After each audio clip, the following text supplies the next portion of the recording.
question, but we could try to get back to you on that. Well, we've got it. The point I'm saying is we have a problem. The chairman has identified a problem. We know we want real price discovery.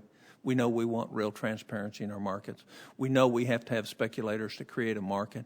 We know we don't want excessive speculation. We know we want the CFTC, when they're cornering markets, are abnormal. The question is the regulatory framework that you put up, without that being put up around the rest of the world, going to be effective in accomplishing what, even if Congress told you to do it or whether it was apparent as necessary you should do it, is it going to accomplish its goal? I think that it's important that we promote the price discovery and the integrity of the markets that we can oversee here. You're absolutely right. We don't oversee all the markets around the globe. If it is linked back to these markets, we do. We have that hook. Yeah, but all they'll do is delink it. I mean, think oil. Where's the vast majority of the oil produced? Not here. So if, in fact, we have trading limits here and the rest of the world doesn't put them in, the oil's not going to be traded here. It's going to be traded in London, or it's going to be traded in Singapore. It's going to be traded somewhere else besides here, and we will not have accomplished the purpose.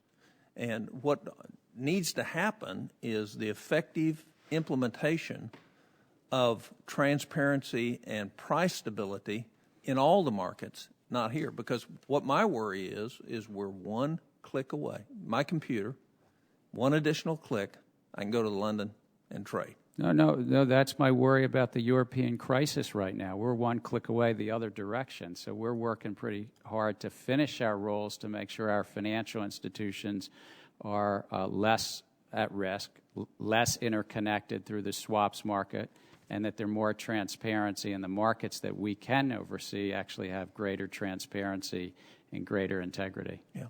Let me go to one other area, if I might, for a moment. Sure. Have you all created a true definition of what a swap is? I think that Congress had a very good definition.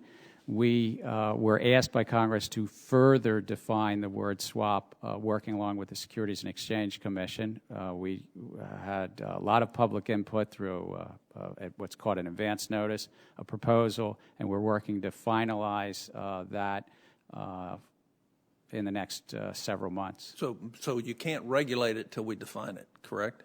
You're going to have trouble applying a position limit on a swap until you have a definition of what a swap is.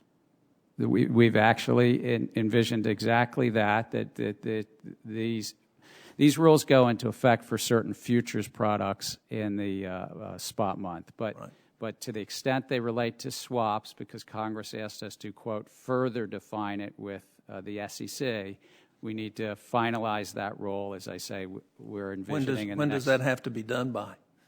Well, Congress asked us to finish it by this past July, but we're not working against the clock. We're working to get this in a balanced way. And when do the regulations on swap position limits take effect?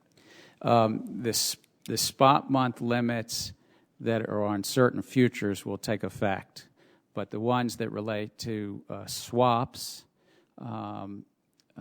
we need to finalize that further definition, as the Senator says, and that's probably several months away. Yeah, it's not going to take effect. There's no limits on a swap until you've defined a swap.